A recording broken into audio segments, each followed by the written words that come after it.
সবার শেষে রানটা খাবে। এই রানটা ওর খেতে খুব ভালো লাগে, সেই জন্য মাংস কাকু ওকে অনেক এবার 3খানা রান দিয়েছে, 3খানা রান।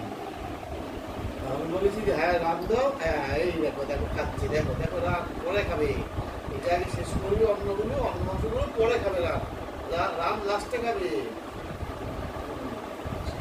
শেষে খাবে। হ্যাঁ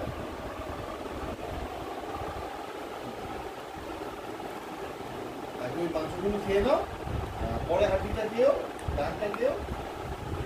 মাংস কাকু কি বলেছে সেটা বলো। হ্যাঁ মাংস কাকু বলেছে আগে মাংসগুলো সব খেয়ে নিতে, তারপরে রানটা খেতে লাস্ট।